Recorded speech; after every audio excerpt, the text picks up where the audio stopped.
दोस्तों, बहुत समय पहले की बात है। किसी नगरी में एक युवक रहा करता था। वह युवक बहुत ही शर्मीला था। वह इतना शर्मीला था कि जब भी उसके सामने कोई नया व्यक्ति आ खड़ा होता तो वह उससे बात तक नहीं करता था। यहां तक कि जिन्हें वह जानता था, पहचानता था, उनसे भी बात करने में उसे बहुत शर्म आया करती थी। वह उनसे भी ठीक से बात नहीं कर पाता था और अपनी इस समस्या के कारण वह खुद ही बहुत परेशान रहता था, क्योंकि वह अपने जीवन में कुछ कर ही नहीं पा रहा था। धीरे धीरे समय बीतता गया और समय बीतने के साथ साथ उस युवक की शर्म आने की आदत भी बढ़ती चली गई, जिस कारण वह अत्यधिक निराश रहने लगा, परेशान रहने लगा, चिंतित रहने लगा। उसे यह समझ नहीं आ रहा था कि वह अपनी इस समस्या से किस तरह से छुटकारा पाए। उसके घर वाले भी अब उसकी इस समस्या को लेकर बहुत चिंतित रहने लगे थे। वे सोचते थे इसका क्या होगा, या अपने जीवन में कुछ कर पाएगा भी या नहीं। जब भी वह कहीं पर काम के लिए जाता तो लोग उसके इस सीधेपन का फायदा उठाते, उसे परेशान करते। वह कुछ ज्यादा कह नहीं पाता था, जिस कारण उसे कोई कुछ भी कह देता और वहां से चला जाता। इन्हीं सब कारणों की वजह से उसका मन कहीं भी किसी भी काम में नहीं लगता। वह हर काम को कुछ ही दिनों में छोड़ दिया करता। उसके मन में बहुत कुछ चल रहा था। उसके मन में विचारों के तूफान उठ रहे थे। वह सबसे बहुत कुछ कहना चाहता था, लेकिन अपनी इस आदत के कारण वह किसी से कुछ नहीं कह पा रहा था। वह अंदर ही अंदर घुटता जा रहा था।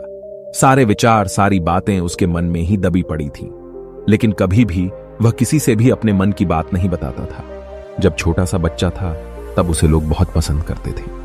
उसकी इस आदत को भी लोग सराहते थे, लेकिन इसी आदत की वजह से जब वह बड़ा हो गया, युवा हो गया, तो इसी आदत के कारण उसे अपना जीवन जीने में भी अत्यधिक परेशानियां उठानी पड़ रही थीं। और वह युवक भी अपनी इस गलती के कारण बहुत परेशान रहता। अपनी इस एक आदत से छुटकारा पाना चाहता था।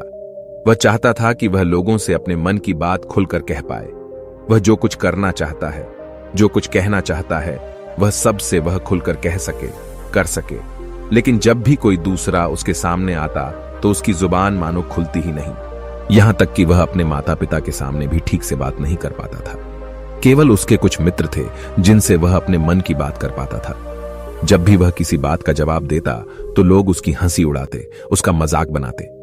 लोग कहते कि आज तो तेरे मुंह में भी जबान आ गई है। यह समस्या दिन ब दिन बढ़ती चली जा रही थी और इस समस्या के कारण अब उसके पिता भी अत्यधिक चिंतित रहने लगे थे। वह चाहते थे कि उनका बेटा भी दूसरों के सामने अपने मन की बात रख सके, लेकिन एक दिन जब अपने उस बेटे को दूसरों के सामने शर्मिंदा होता हुआ देख रहे थे, तभी उन्हें बहुत क्रोध आया और वह अपने बेटे को खरी खोटी सुनाने लगे। उन्होंने उसे इतना डांट दिया कि वह युवा लड़का अत्यधिक क्रोधित हो गया और वहां से बिना कुछ कहे वह वहां से चला गया। शाम हो चुकी थी और अब तक उनका बेटा घर नहीं लौटा था। माता और पिता दोनों बड़े ही चिंतित थे। वे अपने बेटे को वापस घर पर देखना चाहते थे, लेकिन युवा लड़का तो भागते भागते पहाड़ की चोटी पर जा पहुंचा था। वह वहां से नीचे की ओर झांक रहा था और ईश्वर से कह रहा था, हे भगवान, आपने मुझे ऐसा क्यों बनाया? लोग मेरा मजाक उड़ाते हैं, लोग मेरी हंसी उड़ाते हैं। जब मैं इस दुनिया में अपने मन की बात रख ही नहीं सकता, मैं किसी से कुछ कह ही नहीं सकता, तो फिर मैं इस जीवन को जीकर क्या करूंगा? जब भी मैं किसी से कुछ कहने की कोशिश करता हूं तो लोग मेरा मजाक बनाते हैं, मेरी हंसी उड़ाते हैं। यहां तक कि वह मुझसे कुछ भी कहकर चले जाते हैं और मैं उनका जवाब नहीं दे पाता। ऐसा जीवन जीकर मुझे क्या मिलेगा? इसलिए मैं तेरे पास आ रहा हूं। इतना कहकर जैसे ही वह युवक कूदने की तैयारी कर रहा था कि तभी पीछे से आवाज सुनाई पड़ी, बेटा, जान देना तो बहुत आसान है, लेकिन इस जान को तुम वापस नहीं पा सकोगे। जैसे ही यह आवाज उसके कानों में पड़ी, वह पीछे मुड़कर देखने लगा। उसने जैसे ही पीछे मुड़कर देखा, उसने पाया कि एक बौद्ध भिक्षु उसके पीछे खड़े हैं। उन्हें देखकर वह डर सा गया और अपने कदम पीछे खींच लिए और चुपचाप वहां पर खड़ा हो गया। अपनी आदत के कारण वह उनसे कुछ कह नहीं पा रहा था। तभी बौद्ध भिक्षु उस युवक से कहते हैं, बेटा, क्या बात है? आखिर तुम यहां पर क्या कर रहे हो और तुम अपने इस जीवन को क्यों समाप्त करना चाहते हो? यह अनमोल जीवन बहुत कम लोगों को नसीब होता है और तुम्हें यह जीवन व्यर्थ लगता है। इस पर वह युवक कहता है, नहीं नहीं, कुछ नहीं, मैं तो बस यहां पर खड़ा होकर देख रहा था। तभी बौद्ध भिक्षु उस युवक से कहते हैं, बेटा, मैं जानता हूं कि तुम यहां पर क्या करने आए थे। तुम मुझसे कुछ नहीं छुपा सकते, लेकिन मैं चाहता हूं कि तुम अपनी समस्या मुझसे खुद बताओ, तभी मैं उसका समाधान तुम्हें बता पाऊंगा। यदि तुम चाहते हो कि कोई तुम्हारी मदद करे तो उसके लिए पहले तुम्हें ही आगे बढ़ना होगा। यदि तुम चाहते हो कि मैं तुम्हारी समस्या का समाधान करूं तो तुम्हें मुझे अपनी समस्या बतानी होगी, वरना मैं कुछ नहीं कर सकूंगा। उन बौद्ध भिक्षुओं की यह बात सुनकर वह युवक कहता है, नहीं नहीं, मैं ठीक हूं, मैं सच कह रहा हूं। उस युवक की यह बात सुनकर बौद्ध भिक्षु उस युवक से कहते हैं, ठीक है बेटा, यदि तुम नहीं चाहते कि मैं तुम्हारी मदद करूं तो कोई बात नहीं, मैं तुम्हारी बात पर विश्वास कर लेता हूं। लेकिन तुम्हें भी मेरी एक बात पर विश्वास करना चाहिए कि मैं तुम्हारी मदद के लिए ही यहां पर आया हूं। तुम चाहो तो तुम अपनी समस्या मुझे बता सकते हो और मैं तुम्हारी इस समस्या का समाधान भी अवश्य करूंगा। इसका जवाब देते हुए युवक उन बौद्ध भिक्षु से कहता है, नहीं नहीं, मैं ठीक हूं, आप जाइए। इस पर वह बौद्ध भिक्षु उस युवक से कहते हैं, ठीक है बेटा, यदि तुम चाहते हो कि मैं यहां से चला जाऊं तो मैं यहां से चला जाता हूं, लेकिन मेरी एक बात याद रखना, मेरे जाने के बाद मैं तुम्हारी कोई मदद नहीं कर पाऊंगा और हो सकता है कि तुम्हारी मदद के लिए कोई और आगे भी ना आए। इतना कहकर बौद्ध भिक्षु पीछे की ओर मुड़े और अपने मार्ग में आगे बढ़ने लगे। वो युवक वहीं पर खड़ा होकर यह सब देख रहा था। जैसे ही वह कुछ दूर पहुंचे तभी उस युवक ने जोर से आवाज लगाई, हे गुरुदेव, मेरी समस्या बहुत बड़ी है, क्या आप उसका समाधान कर सकेंगे? क्या आप मुझे उसका समाधान दे सकेंगे? यह सुनकर बौद्ध भिक्षु वहीं पर खड़े हो गए। पीछे मुड़कर उन्होंने उस युवक की बात का जवाब देते हुए कहा, बेटा, इस दुनिया में कोई भी ऐसी समस्या नहीं है जिसका कोई समाधान न हो। यदि तुम मुझे अपनी समस्या बताओगे तो मैं उसका समाधान अवश्य करूंगा। तभी वह युवक उन बौद्ध भिक्षु से अपनी समस्या बताते हुए कहता है, गुरुवर, मेरी एक बहुत बड़ी समस्या है कि मैं शर्मीला हूं, जिस कारण मैं किसी से कोई बात नहीं कर पाता। यहां तक कि मैं अपने मन की बात भी किसी को नहीं बता पाता। जब भी मैं किसी से बात करने की कोशिश करता हूं तो लोग मेरा मजाक उड़ाते हैं, मेरी हंसी उड़ाते हैं। जब भी मुझे कोई खरी खोटी सुनाता है, उल्टी सीधी बातें करता है, तो मैं उनका जवाब नहीं दे पाता।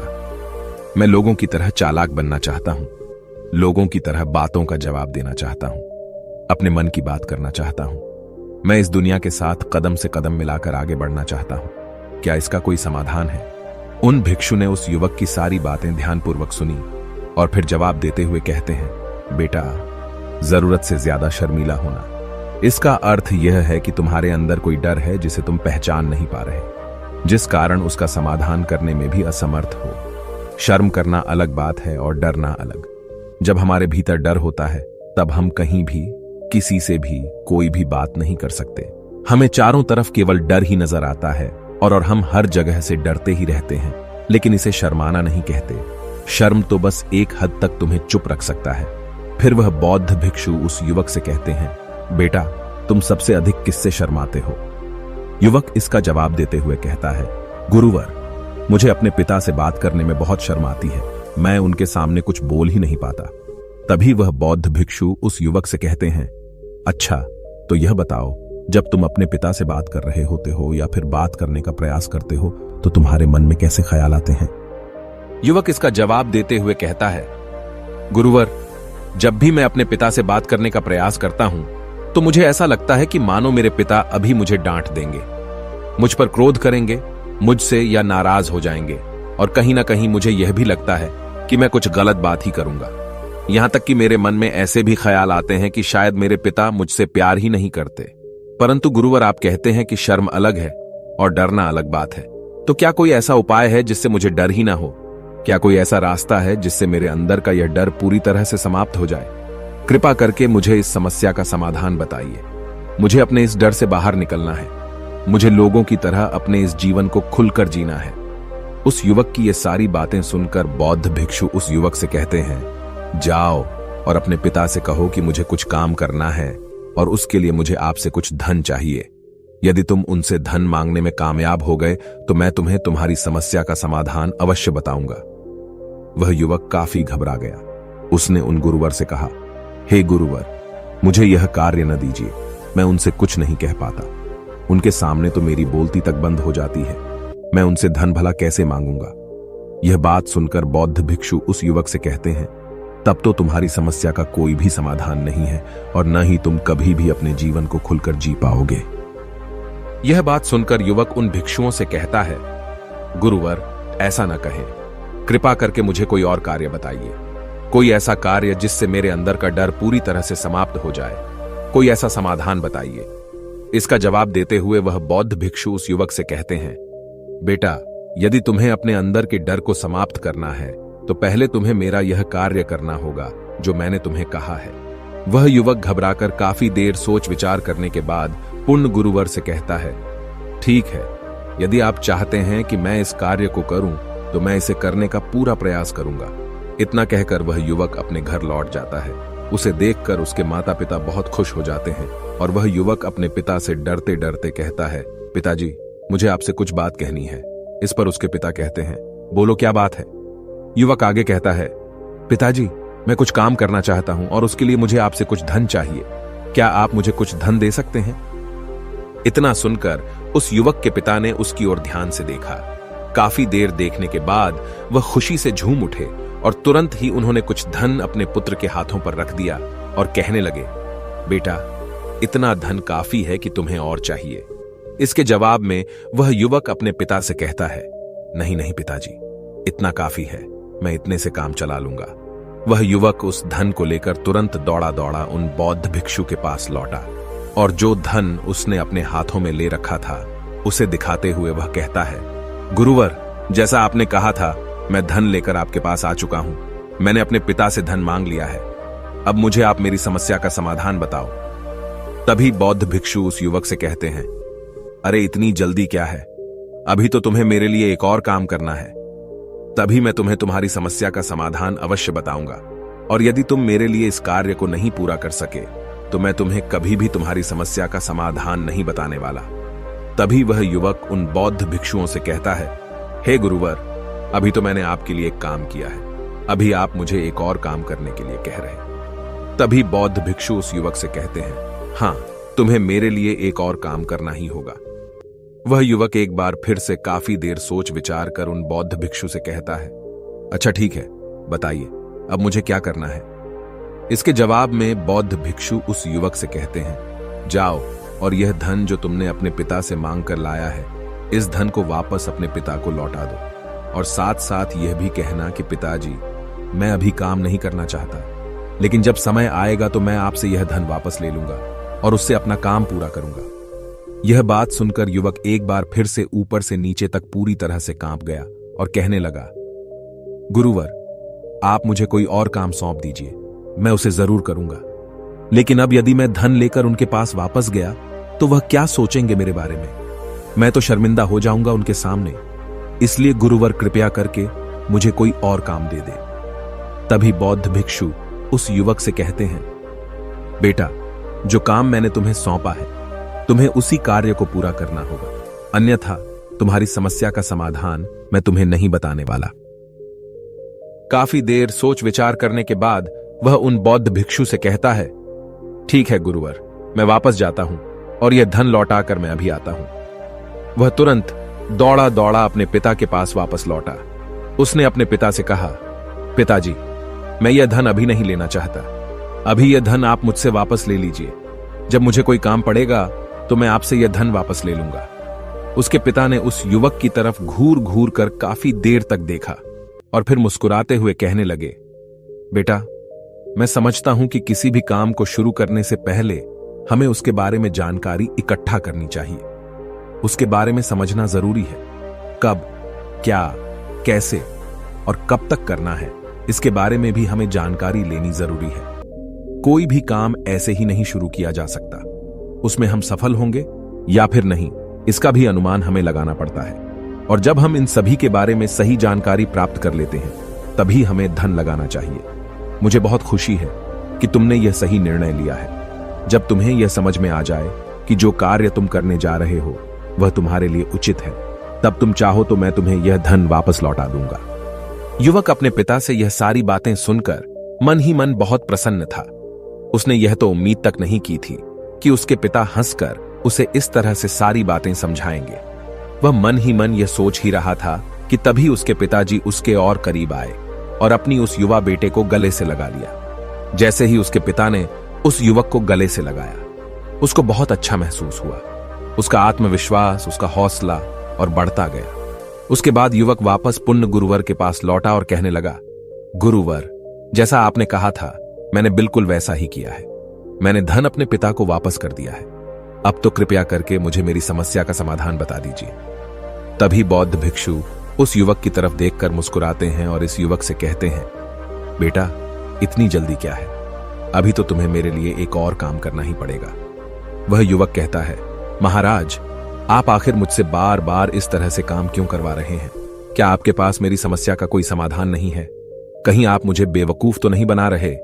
जिस तरह से लोग मुझे बेवकूफ बनाते हैं, क्या आप भी मेरे साथ वही तो नहीं कर रहे? आपने कहा, जाओ अपने पिता से पैसे मांग कर लाओ। मैंने पैसे मांग कर लाए। आपने फिर कहा, जाओ ये पैसे अपने पिता को लौटा कर आओ। मैंने आपके कहे अनुसार बिल्कुल वैसा ही किया और अब आप कह रहे हैं कि मैं आपके लिए एक और काम करूं। नहीं, ये मुझसे नहीं होगा। तभी बौद्ध भिक्षु उस युवक की तरफ देखकर मुस्कुराते हैं और कहते हैं, बेटा, बस यह आखिरी काम है और यह बहुत सरल भी है। तुम जैसे ही इस कार्य को पूरा करोगे, मैं तुम्हें वचन देता हूं कि मैं तुम्हारी समस्या का समाधान तुम्हें अवश्य बताऊंगा। इस पर वह युवक फिर से एक बार सोच विचार करता है और उन बौद्ध भिक्षु से कहता है, ठीक है, लेकिन यह आखिरी काम जो मैं आपके लिए करूंगा, बताइए मुझे क्या करना है? तभी बौद्ध भिक्षु एक मूर्ति निकालकर उस युवक के हाथ में थमा देते हैं। वह मूर्ति दिखने में बहुत ही साधारण सी थी, लेकिन वह बौद्ध भिक्षु उस युवक से कहते हैं, बेटा, तुम्हें इसे बाजार में ले जाना है, इसे बेचना है और इसके बदले में तुम्हें 100 सोने के सिक्के लेकर आने हैं। जब तुम यह करने में सफल हो जाओगे, तभी मैं तुम्हें तुम्हारी समस्या का समाधान तुम्हें बता पाऊंगा। वह युवक उस मूर्ति को अपने हाथ में लेकर बड़े ही गौर से देखता है और उन बौद्ध भिक्षुओं से कहता है, हे गुरुवर, यह तो बड़ी ही साधारण सी मूर्ति लग रही है, मानो मिट्टी की बनाई गई हो। इसके लिए भला 100 सोने के सिक्के मुझे कौन देगा? कहीं आपका माथा फिर तो नहीं गया है? इसके 1 या 2 सोने के सिक्के मिल जाए वही बहुत है, लेकिन इसके लिए 100 सोने के सिक्के कोई नहीं देगा। तभी बौद्ध भिक्षु उस युवक से कहते हैं, बेटा, मैंने जो तुम्हें काम सौंपा है, यदि तुम उसे पूरा करोगे तभी तुम्हें तुम्हारी समस्या का समाधान मिल पाएगा, अन्यथा तुम चाहो तो अपने घर लौट सकते हो, फिर से वही अपने पुराने जीवन में, जहां लोग तुम्हारा मजाक बनाते हैं, लोग तुम्हें डराते हैं, सताते हैं। मैं तुम्हें यहां अपने डर को निकलने में तुम्हारी मदद कर रहा हूं। तुम मेरे यह काम करके अपने डर को धीरे धीरे भगा पाओगे। मेरे इस काम को पूरा कर दो, तुम्हें सब समझ आ जाएगा। वह युवक उन बौद्ध भिक्षुओं की बात सुनकर मन ही मन यह विचार करता है कि मुझे तो मेरी समस्या का समाधान किसी भी हालत में चाहिए, जिस कारण वह उस मूर्ति को उठाकर बाजार की ओर चल पड़ता है। बाजार पहुंचकर वह एक जगह चुपचाप उस मूर्ति को लेकर खड़ा हो जाता है और इंतजार करने लगता है कि कोई आएगा और उसे उस मूर्ति के बारे में पूछेगा और तब वह उस मूर्ति के लिए 100 सोने के सिक्के की मांग करेगा। देखते ही देखते काफी समय बीत गया, लेकिन अभी तक उसके पास कोई भी व्यक्ति नहीं आया था। उसने आसपास देखा तो लोग चिल्ला चिल्ला कर अपने सामानों को बेच रहे थे, जोर जोर से आवाज लगा रहे थे। उसने भी सोचा, यदि मुझे अपनी इस मूर्ति को बेचना है तो मुझे भी जोर जोर से आवाज लगानी होगी। उस युवक ने चिल्लाना शुरू किया, लेकिन वह इतनी जोर से नहीं चिल्ला पा रहा था। उसकी आवाज उसे खुद तक सुनाई नहीं पड़ रही थी, तो भला उसकी आवाज को दूसरे कैसे सुनते, जिस कारण उसे कोई भी व्यक्ति खरीदने के लिए तैयार नहीं था। धीरे धीरे शाम का समय हो चुका था और उस व्यक्ति को यह डर था कि कहीं वह बौद्ध भिक्षु वहां से कहीं चला न जाए, अन्यथा उसे उसकी समस्या का समाधान कौन देगा। यह सोचकर उसने जोर जोर से आवाज लगानी शुरू की कि 100 सोने के सिक्के में यह मूर्ति ले लो। उसकी आवाज सुनकर लोग उसके पास आने लगे और उससे यह सवाल करने लगे, इस मूर्ति में ऐसा क्या है जो तुम इसके लिए 100 सोने के सिक्कों मांग रहे हो? इसके अंदर ऐसा कुछ तो खास होगा ही। युवक काफी देर सोच विचार कर उस युवक से कहता है, नहीं नहीं, मुझे कुछ नहीं पता, मैं तो बस यह मूर्ति यहां पर बेचने आया हूं। तभी उसमें से एक युवक उस युवक से कहता है, अगर ऐसी बात है तो इस मूर्ति को कोई नहीं खरीदने वाला। आखिर इस मूर्ति में ऐसा क्या खास है जिसके लिए तुम सोने के सिक्के की मांग कर रहे हो? यह तो तुम्हें बताना ही पड़ेगा। धीरे धीरे कई लोग उसके पास आए और सभी ने बस एक ही सवाल किया, आखिर इस मूर्ति में ऐसा क्या खास है, ऐसी क्या बात है जिसके लिए तुम सोने के सिक्के की मांग कर रहे हो? उस युवक ने से बातचीत की, उन्हें समझाने की कोशिश की, कई प्रयत्न किए, लेकिन कोई भी उस मूर्ति को 100 सोने के सिक्के देकर खरीदने के लिए तैयार नहीं था। वह निराश हो गया।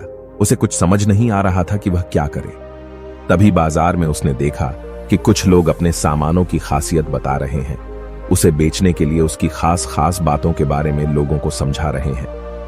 यह देखकर उसने भी सोचा कि मुझे भी इस मूर्ति की कुछ खासियत लोगों को बतानी होगी। उसने फिर एक बार जोर जोर से आवाज लगानी शुरू की। समस्या का समाधान निकालने वाली मेरी गुरु की इकलौती मूर्ति, जो इस दुनिया में केवल एक ही है जिसके पास भी यह मूर्ति होगी, उसके घर में कोई समस्या नहीं होगी। यह मूर्ति उस समस्या का समाधान तुम्हें अवश्य बताएगी। यह सुनकर लोग उसके पास पहुंचने लगे और उसे यह सवाल करने लगे, क्या सच में यह मूर्ति जिसके पास होगी उसके पास कोई समस्या नहीं होगी? क्या सच में यह सभी समस्याओं का समाधान करती है? इसका जवाब देते हुए युवक कहता है, हां, सभी समस्याओं का समाधान कर देती है। यदि आप इस मूर्ति को ले जाते हैं, आपके घर में कोई भी समस्या होगी तो उसका समाधान यह आपको अवश्य बताएगी। चाहे कोई भी समस्या हो, कैसी भी समस्या हो, कैसी भी परिस्थिति हो, आपको इसका समाधान अवश्य मिलेगा। इतना सुनने के बाद अब वही एक मूर्ति सबको चाहिए थी। उस मूर्ति के दाम लगाने लगे। कोई उसे 200 सोने के सिक्के तो कोई 400, कोई 600 तो कोई 1000 सोने के सिक्के देने के लिए तैयार था। उस मूर्ति की कीमत लगातार बढ़ती जा रही थी। जैसे जैसे लोगों को पता चलता जा रहा था कि यह मूर्ति लोगों की समस्या का समाधान करती है, लोग उसे किसी भी कीमत पर खरीदने के लिए तैयार हो गए थे। अब वह युवक भी आत्मविश्वास के साथ और जोर से चिल्ला रहा था, लोगों को उस मूर्ति के बारे में समझा रहा था, बता रहा था। अब उसके मन में कोई डर नहीं था। वह लोगों को उस मूर्ति के बारे में पूरे आत्मविश्वास के साथ, बिना घबराए, उस मूर्ति की खासियत बताने में लगा हुआ था, जिस कारण लोग उस पर भरोसा कर रहे थे। और वह भरोसा लोगों की नजरों में नजर भी आ रहा था। जैसे जैसे अंधेरा होता गया, लेकिन लोगों की भीड़ मानो कम होने का नाम ही नहीं ले रही थी। लोग उस मूर्ति को खरीदना चाहते थे। उस युवक ने जोर से आवाज लगाई कि मुझे क्षमा करें, यह मेरे गुरु की मूर्ति है और मैं इसे बेचना नहीं चाहता। इतना कहकर वह युवक उस मूर्ति को लेकर वापस खाली हाथ लौट आया और उन गुरुवर के पास पहुंचा और उन गुरुवर से कहने लगा, हे गुरुदेव, आपका बहुत बहुत धन्यवाद। इस मूर्ति ने मेरी समस्या का समाधान कर दिया। मुझे समझ में आ गया कि मेरी क्या समस्या थी। हालांकि मैं इसे बेचकर सोने के सिक्के तो आपके लिए नहीं ला पाया, लेकिन मुझे मेरी समस्या का समाधान अवश्य मिल गया। आपका बहुत बहुत धन्यवाद। इस बात को सुनकर बौद्ध भिक्षु उस युवक से कहते हैं, बेटा, मैंने तुम्हारी समस्या का समाधान नहीं किया है। तुमने तो खुद ही अपनी समस्या का समाधान किया। अपनी समस्या तुमने खुद ही सुलझाई है। तुम्हारे मन में हजारों सवाल थे। मैं यह करूंगा तो लोग क्या कहेंगे, मेरे बारे में क्या सोचेंगे? यदि मैं अपना मुंह खोलूंगा तो लोग मेरे पर हंसेंगे। यदि मैंने मुंह खोला तो मैं कुछ गलत ही करूंगा। ऐसे कई सारे विचार तुम्हारे मन में थे। ऐसे कई सारे डर तुमने अपने मन में पाल रखे थे। लेकिन जब इस मूर्ति के बेचने के दौरान तुमने उन हजारों लोगों का सामना किया, उनके सामने खुलकर अपनी बात रखी, उनके सामने खुलकर वह कहा जो तुम्हें कहना था, तो तुम्हारे मन का डर खुद खुद समाप्त हो गया। जिसे तुम शर्माना कहते थे, वो अपने आप ही तुम्हारे भीतर से कहीं गायब हो गया। युवक अपने गुरु की यह बात सुनकर अपने गुरुवर से कहता है, गुरुवर, आप सही कहते हैं। आपने आज मेरे मन में वो विश्वास जगा दिया है जिसे मैं अब अपने जीवन में कुछ भी हासिल कर सकता हूं। आपका बहुत बहुत धन्यवाद। डर को धीरे धीरे खत्म करने से ना ही आपको शर्म आएगी और ना ही डर लगेगा। और जब आपके भीतर का डर हमेशा के लिए समाप्त हो जाएगा, तो आप अपने जीवन में जो भी कुछ करना चाहते हैं, जो भी कुछ पाना चाहते हैं, उसका रास्ता आपके लिए पूरी तरह से साफ हो जाएगा और आप अपने मार्ग पर तेजी से आगे की ओर बढ़ने में सक्षम भी हो जाएंगे। इसलिए लोग क्या कहते हैं, क्या कहेंगे, ये सब छोड़ दीजिए और खुद पर विश्वास कीजिए, क्योंकि आप ही हैं जो अपने इस डर का सामना कर सकते हैं। अगर आप किसी ऐसे व्यक्ति को जानते हैं जो हर वक्त शर्माता है या अपनी बात खुलकर लोगों के सामने नहीं रख पाता, तो ये वीडियो उनके साथ शेयर करना ना भूलें। दोस्तों, उम्मीद है कि आपने आज के इस वीडियो से जरूर कुछ न कुछ सीखा होगा। ऐसी ही ज्ञान से भरपूर कहानियां सुनने के लिए सब्सक्राइब करें। और दोस्तों, हमें काफी सारे कमेंट्स आए हैं ये पूछते हुए कि हम कहानियां कहां से लेते हैं।